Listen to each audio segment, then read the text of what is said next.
जन्म लाभ पर पुंसाम अंते नारायण स्मृति ही। हमारे जीवन का वास्तविक लक्ष्य है अंतिम समय में भगवान का नाम हमारी जीवा पर आ जाए, और अंतिम क्षण में हमें याद उसी की आती है जिसका हमें अभ्यास होता है।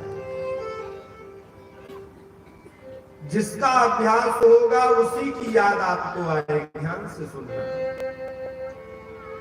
किसी को दुकान का अभ्यास है, किसी को घर गृहस्थी का अभ्यास है, किसी को खेती बाड़ी का अभ्यास है। जिसको जो अभ्यास है वही अंतिम क्षण में याद आता है। कोई कुत्ते से बहुत प्रेम करता है तो महाराज अंतिम क्षण में उसी कुत्ते की याद आती है। कोई बिल्ली से प्रेम करता है, कोई गौ से प्रेम करता है, कोई पत्नी से, कोई बच्चों से। अंतिम क्षण में भगवान के नाम का स्मरण, भगवान की याद, भगवान का स्मरण करोड़ों में किसी एक को आता है। और अगर हम स्मरण करना भी चाहे तो ये दुनिया वाले हमको स्मरण नहीं करने देते हैं। हाँ, अंतिम क्षण नजदीक आ गया, बीमार पड़े हैं, अब तब हो रहा है, और ये दुनिया वाले वही अभ्यास बार बार वही अभ्यास करवाते हैं। पिताजी ये देखो दिल्ली वाली बुआ जी आई है। पिताजी ये देखो बॉम्बे वाले फूफा जी आए हैं। पिताजी ये देखो फलाने आए हैं। पिताजी ये देखो ढिमाके आए हैं। सारा जीवन तो परिचय कराया, सारा जीवन हमने परिचय किया भी, अब तो कम से कम छोड़ दो। और देखो कितनी गजब की बात है, ये दुनिया वाले भी कितने बिरले हैं कि जब राम नाम सुनाना था तब नहीं सुनाया, और जब हृदय से प्राण निकल गया, शरीर से प्राण निकल गया तो कहते हैं राम नाम सत्य है। तब राम नाम का उच्चारण करते हैं।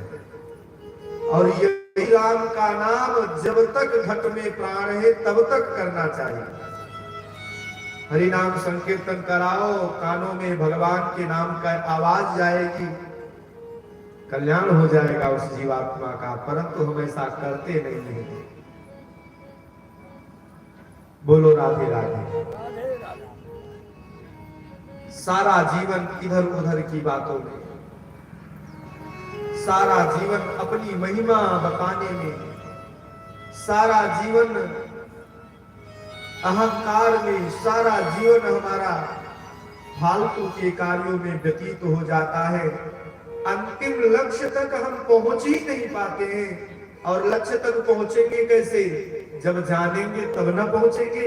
हम जानते ही नहीं कि हमारा लक्ष्य क्या है।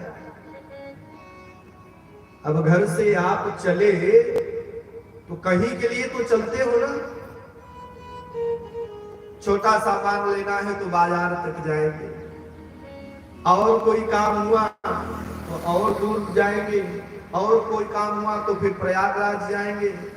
कोई ना कोई एक लक्ष्य लेकर के चलते हैं कि हमारे जीवन का यही लक्ष्य है, परंतु हम लक्ष्य विहीन हैं। हमारे जीवन का कोई लक्ष्य नहीं है।